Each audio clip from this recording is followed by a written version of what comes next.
सब जानते हैं बांग्लादेश से आए हुए करीब 3 करोड़ घुसपैठिए देश में होंगे। 2 करोड़ तो 2020 में अपनी जो गृह राज्य मंत्री उन्होंने खुद संसद में बोला था। असम, बंगाल, बिहार लगे हुए जो बांग्लादेश के सीमावर्ती राज्य हैं, वहां पर वो भारी संख्या है। मतलब बहुत सारे जिले तो ऐसे हैं बंगाल, बिहार और असम के जो मुस्लिम बहुल हो गए।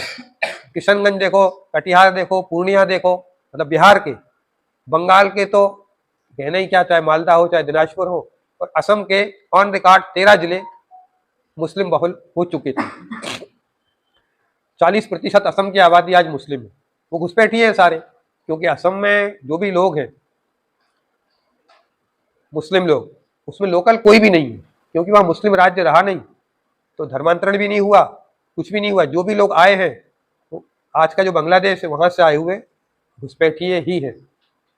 तो वो असम की 40% आबादी आज घुसपैठियों की है। हम जानते हैं उसके खिलाफ आंदोलन चला 1978 में, आप जैसे नौजवान छात्रों ने चलाया था। एक मंगलदोई नाम का वहाँ का क्षेत्र है, वहाँ पर उपचुनाव हुआ 1978 में। उसकी जब मतदाता सूची रिवाइज होती ना, कोई भी चुनाव होता है तो प्रकाशित हुई, तो देखा है कि इसमें तो बहुत बड़ी संख्या में संख्या एकदम बढ़ गई उनकी। तो फिर वहाँ के छात्रों के जो संगठन थे, असम गण परिषद और ऑल असम स्टूडेंट यूनियन, उनने आंदोलन शुरू किया, और वो आंदोलन असम का एक जन आंदोलन बन गया। बच्चे से लेके बूढ़े तक, महिलाओं से लेके पुरुष तक, सब सड़क पे थे। आप डालेंगे यदि गूगल पे असम आंदोलन 1978, तो सबके फोटो जो दिखेंगे, ऐसा चित्र कभी नहीं दिखा होगा सड़कों पे कभी।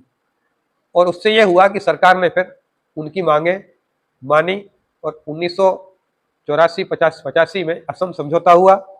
भारत सरकार की तरफ से राजीव गांधी प्रधानमंत्री थे उसमें। पर उस आंदोलन में हुई बेईमानी समझौते में।